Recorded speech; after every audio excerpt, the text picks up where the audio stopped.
What's up, Project Soul? This is Sean Ellis, otherwise known as Maru, representing Third Coast Alliance and the notorious Blue Kicks family.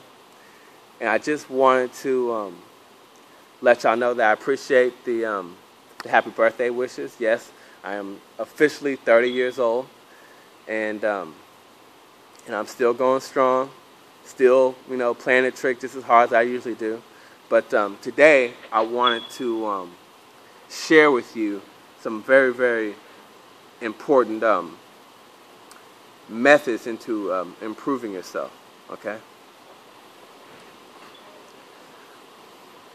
Now, about, 7 years ago, I wrote a document called T10X, which was pretty much like a primer of like 5 different chapters, so T101 to T105, that pretty much went into my head about how tricking structure, tricking attitude, and tricking like execution should go.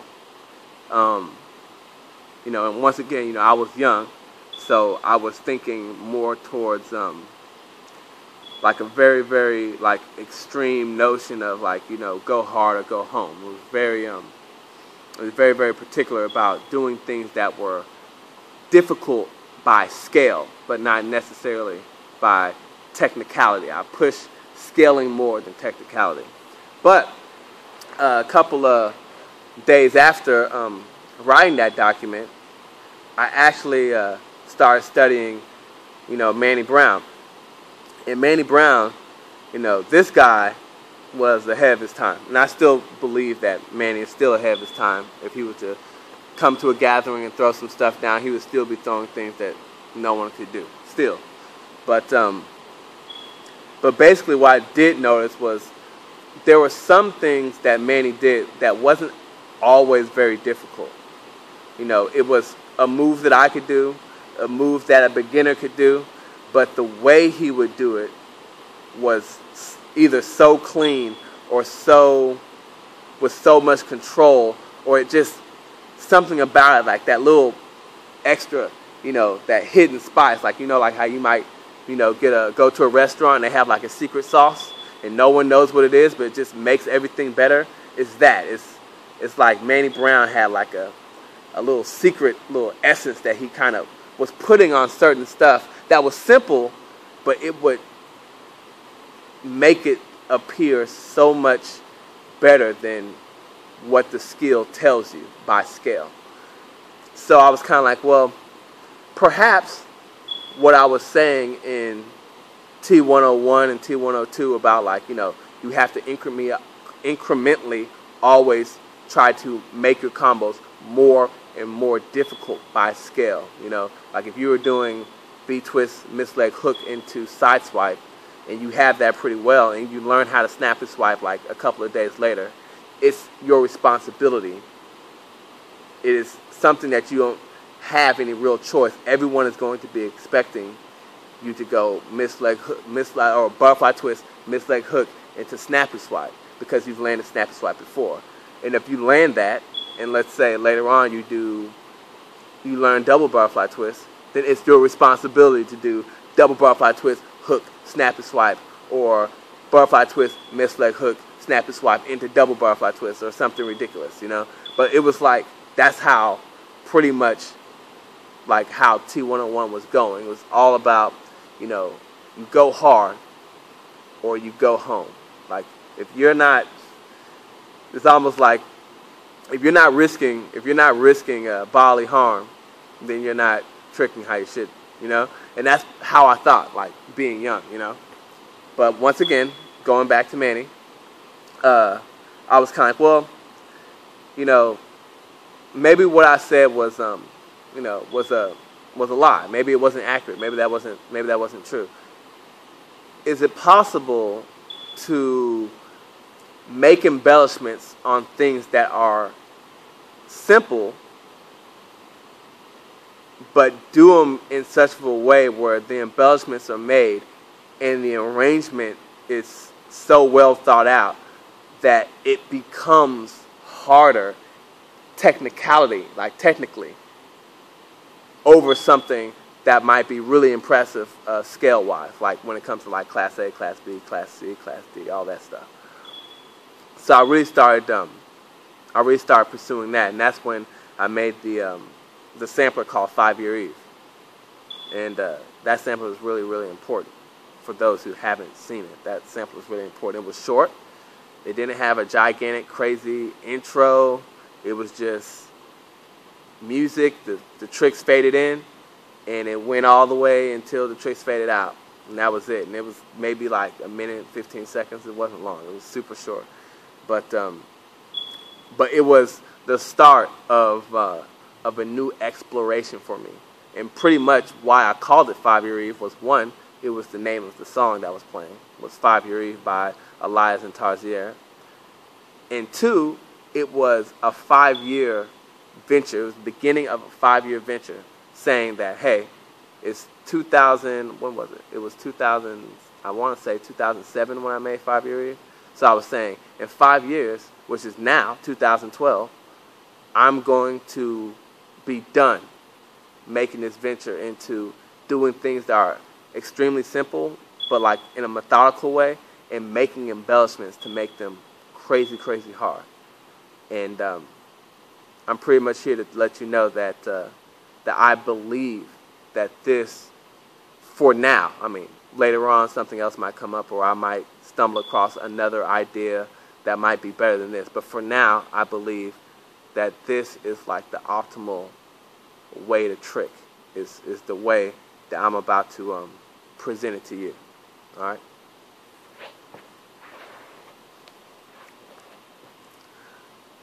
So basically, anytime you're tricking, you have to understand that every skill begins in a particular position and ends in a particular position. Every skill. Scoots happen from a particular position, and they end or transfer into another position. 540s start in a particular position. Aerials in a particular position. It's very, very important that you understand your ins and your out, your initial position and your terminal position, okay? And pretty much you have 3 positions, and you pretty much are going to have, you know, a front side, or like your regular fighting stance, and then you're going to have a back side, all right? And pretty much everything you do is going to be from these 2 different facings, and these facings are, once again, very, very important. So anytime you work a skill, like let's say you learn 540. If you're doing 540, you want to make sure that you can 540 from the initial position that it starts in to the terminal position that it ends in. But also, you want to make sure that if you wanted to switch it up, you could 540 and have an efficient way to get into a different position that the 540 is not supposed to land in. But you have a unique and efficient way of making it get there and still making it seem like it's all one move. So in this small video, what's going to happen is I'm going to go through some groundwork, because this is like basic, but it's also a very, very good way to look, you know, really dynamic as you're going from something that's really, really high, like a B-twist round, and then dropping immediately into a sweep, or going from like cork double leg or double cork or whatever what you want to do. If you want to like cheat 720 twist, you know, and then like drop into back sweep, something right after Jeremy Marinas does it a lot. It looks smooth as hell. Like if that's what you want to do, like things like that. It's like really smooth, really, really dynamic. But the thing is, it's like now that you're from this back sweep, are you going to do something that's roughly generic, something that's been given to you, something that you know, David Douglas did like 12 years ago?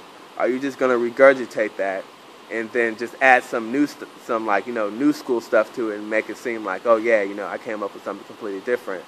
Or are you going to go outside of, you know, what's conventional and try to mix it up a little bit and just try to have a little fun with it, but again, like add your own, you know, your own style to it, your own swag, or whatever what you want to call it, your own steez. You want to add just a little bit, just to kind of variate it up, so it's not necessarily like a straight, you know, rip off of something that's classical and then going into something that's new. You want to just mix it up and be like, man, you know, he completely, you know, he took a old concept, but he completely swagged it into something that's new, you know, and then went into like what he was planning to do. If that's what you want to do, then you need to pay attention to this video, okay?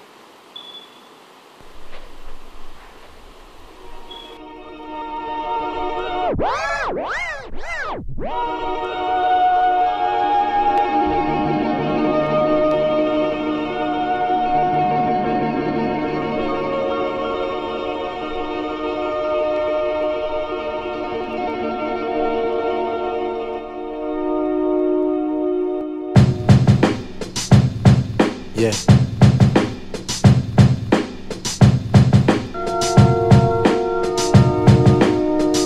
One, two.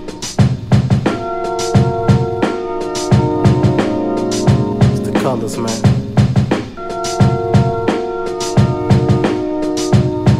Yeah. Blue was the color of my inspiration, the same color that my ancestors seen when they walked on this new nation. Straight, no chasing.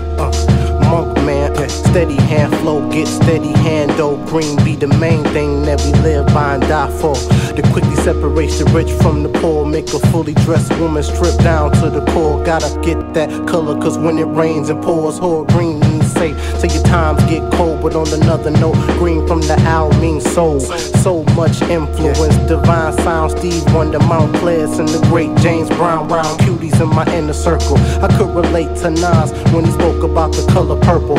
What the business is, yeah, the way we going will be long for Detroit. Start killing for what your colors is. It's the colors. It's the colors. It's the colors. Through the white life I came in the earth. Time in the grind and I remain in birth. Thought about the light entering through pink walls. How my truth is my birth and I never stalling. It goes black so quick. Same death I die, now it's all in length. Maybe so if it's linear, but it's not. For the green you die, that moment now the shit is hot. Not red hot, more like white hot. The way the motherfuckers cook up a white rock. Understand, man, the game and the fucking blocking. The way niggas die, but it don't stop them. All for the green, all for the lies, all for a team. What team? The motherfuckers gone real quick, and they real sick, ain't it? Another day the journey passed. Everything we thought about in the past. Everything I thought about in the past. Got niggas fucked up all cause the cast is green. What a pyramid, but we ain't even like the Egyptians. Understand the paradox is like a box. I'm caught up in pussy, now it's the life that I'm living in. How the fuck I get here? Huh? Is it life? Is it death? Is it somewhere in between? Now what is the color of my motherfucking dreams? I don't even know, can't describe it. Even though I feel like a nigga with a blues expression. Life is my birth, life is death at the same time. Love is resurrection. It's so real, and niggas I know got silver steel. That nigga know it, round the corner had the shit pulled out, it was shiny as fuck. Guess it was silver, guess it was sterling, guess it was loaded, guess I'm going. I guess I wasn't cause I lived the end of the day, but I think about the colors and my life is prey. It be the colors, the colors, the colors. It be the colors, the colors, the colors. It be the colors, the colors, yeah, colors. She runs a red light, bruises black and blue. Tears may be clear, running down her face, stay multicolored like a prism when it hits the light. A golden glove she was in love with. Physical pain bubbling over steel color pots with shaking hands, yo, she can't focus. Finally broke away from his black magic word, hocus pocus. Even when it's yellow, everything can turn blue. But officers asking you, did he really hurt you? And you don't even know what to say, cause everything turned gray. You just wanna get away and sell them green boulders. Not laying in the body, baby on them yellow tape boulders. White coat corners, turn the black suit funeral owners. Look what's upon us. Even when the street are paved black, you can ride the yellow road and never look back. Refuse to see the color pain in your eyes, trying to avoid the tinted green in his lies. Now you made a choice for the pink unborn house in your frame, to wash away the stained colors of the broken days. Be the colors, the colors, the colors.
Now in this video, you can pretty much see that as I went through the individual techniques or the individual skills, I also started putting those same skills that I was showing as I kept going through more and more and more.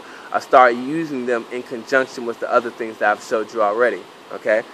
When you're training, you want to do the exact same thing, okay? This is how the people who are quote-unquote professionals are as good as they are, because they know the ins and outs of everything they're doing, and it's impossible for them to get stuck. They can't be like, well, I'm going to do invergato into reverse B-twist. Oh, snap.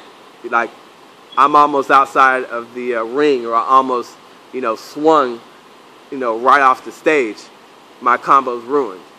No, a professional person's going to have an out for that. He's going to be like, oh, I can't swing into that gainer. Let me spindle 1.5 rotations and then trick back towards the center of the stage.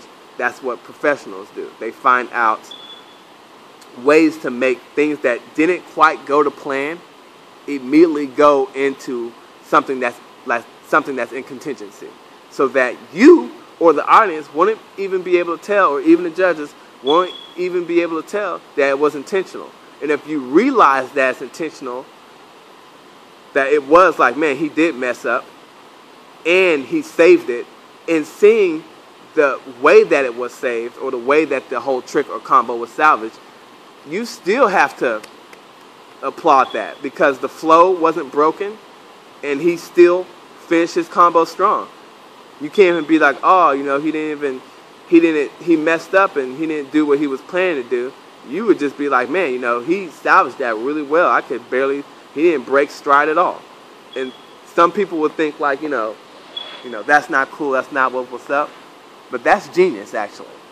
It takes very, very quick thinking and very, very quick adjustment to be able to do something like that. And not everybody has that. But that's what being an artist, that's what being a human is all about. One thing that's a good trait is that we're able to adapt. But if you don't have the tools to adapt correctly, then you're pretty much gonna look like a buffoon on the floor, because people are gonna see you be like, man, I ran out of space. and I didn't have any creative means to salvage my momentum to make it all work out. I had to stop and then restart all over again. But see, that's not going to work. That's not going to work in the professional atmosphere. They're going to look at you like you're crazy, okay? So, as you can see, like, we did all of the groundwork. Well, not all of it. We did like 12% of it. But like, we did like lots of sweeps. You know, we did lots of things from Negativa. And all these things are very basic, very fundamental. These are positions and things you should know how to get into and get out of. And they shouldn't be very, very difficult for you to exercise and transition out of, okay? So like everyone, there shouldn't be any excuse for anyone not to understand these motions. Some of these things do take strength. They do take, you know, some athleticism, some agility, but you should at least know what they are. Now, you don't have to like make a checklist as, oh, I want to do all of these. Like, study the ones, use the ones that you're comfortable with, use the ones you know will work well with your style. But don't look at them and be like, man, nah, this stuff is stupid, I'm never going to use it. Just try it, please. Try it. See how it feels, and just get an understanding of it. If you like it and you want to use it, use it. If you don't, then just be like, okay, well, I gave it a shot, and now I know that this definitely is not for me, and I won't be using it. Cool, but don't be judgmental when you haven't tried it yourself. Okay, so with that said, as I just did this with sweeps, you saw the whole creative process with sweeps. You should be doing the exact same thing with everything else.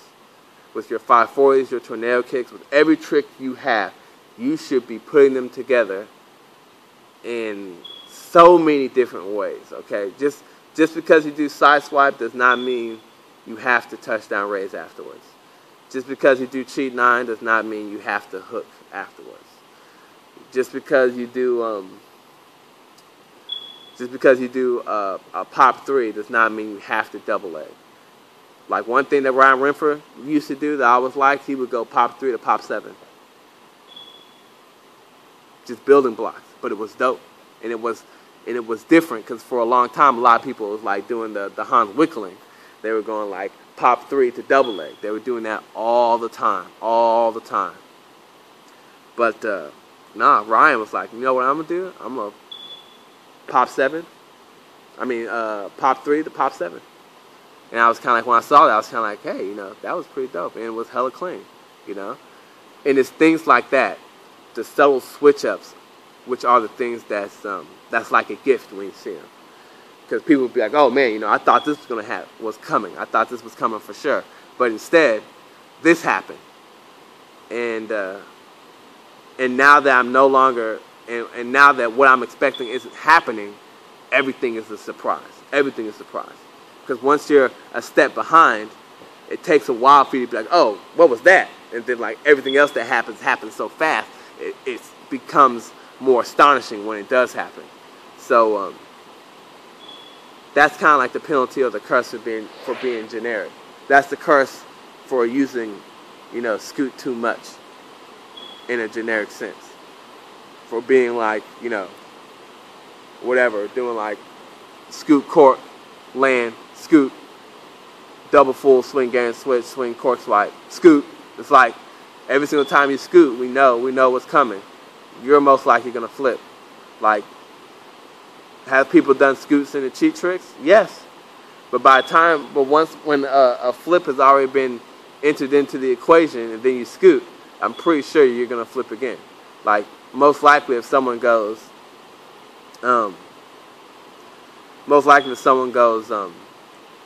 scoot hypercork or scoot box cutter, and then they scoot again, most likely they're not going to cheat. Most likely they're not going to backside out of that scoot. They could. Most likely they're not going to scoot to misleg reverse Webster, which they could, but most likely they're not. Most likely it's going to be another flip. I know it. You know it. The people on the other side of the water or on the other side of the world, they know it. And this is when things become generic.